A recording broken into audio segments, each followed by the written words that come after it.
Rameswaram cafe bomb ಬ್ಲಾಸ್ಟ್ಗೆ ಸಂಬಂಧಪಟ್ಟಂತೆ ಓರ್ವನನ್ನ ಸದ್ಯಕ್ಕೆ ವಶಕ್ಕೆ ಪಡೆಯಲಾಗಿದೆ ಎನ್ಐಎ ಅಧಿಕಾರಿಗಳ ತಂಡದಿಂದ ಅಂತ.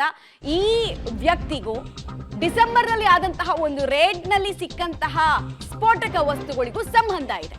ಹಾಗಾದ್ರೆ ಯಾರು ಈತನ ಹಿನ್ನೆಲೆ ಏನು, ಎಷ್ಟು ಡೆಡ್ಲಿ ಆಗಿದೆ ಈತನ ಬ್ಯಾಕ್ ಗ್ರೌಂಡ್, ಡೀಟೇಲ್ಸ್ ನೋಡ್ತಾ ಹೋಗೋಣ.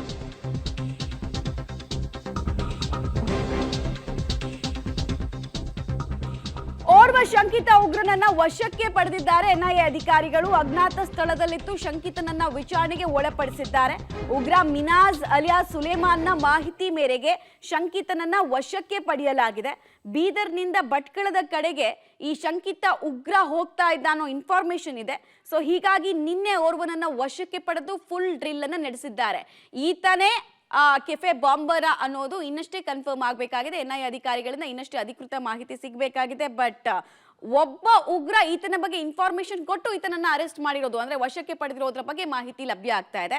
ಇನ್ನು ಈ ಸುಲೇಮಾನ್ ಬಗ್ಗೆ ನಾನು ಆಗ್ಲೇ ಹೇಳ್ತಾ ಇದ್ದೆ, ಡಿಸೆಂಬರ್ ನಲ್ಲಿ ಬಳ್ಳಾರಿಯ ಐಸಿಸ್ ಮಾಡ್ಯೂಲ್ ಅಂತ ಹೇಳ್ಬಿಟ್ಟು ಒಂದು crack down, major crack down ಅನ್ನ ಎನ್ಐಎ ಅಧಿಕಾರಿಗಳು ಮಾಡ್ತಾರೆ. ಅದರಲ್ಲಿ ಇವರು ಕೂಡ ಲೋ ಐಇಡಿ ಬ್ಲಾಸ್ಟ್ ಗಳನ್ನ ಮಾಡಬೇಕು ಅಂತ ಹೇಳ್ಬಿಟ್ಟು ತಯಾರಿಯನ್ನ ಮಾಡ್ಕೊಳ್ತಾ ಇರ್ತಾರೆ. ಸೊ ಅಂತ ಪ್ರಕರಣದಲ್ಲಿ ಅರೆಸ್ಟ್ ಆದಂತಹ ಒಬ್ಬ ವ್ಯಕ್ತಿ ಕೊಟ್ಟ ಲೀಡ್ ನ ಮೇರೆಗೆ ಈತನನ್ನ ಈಗ ವಶಕ್ಕೆ ಪಡೆದಿರೋದು.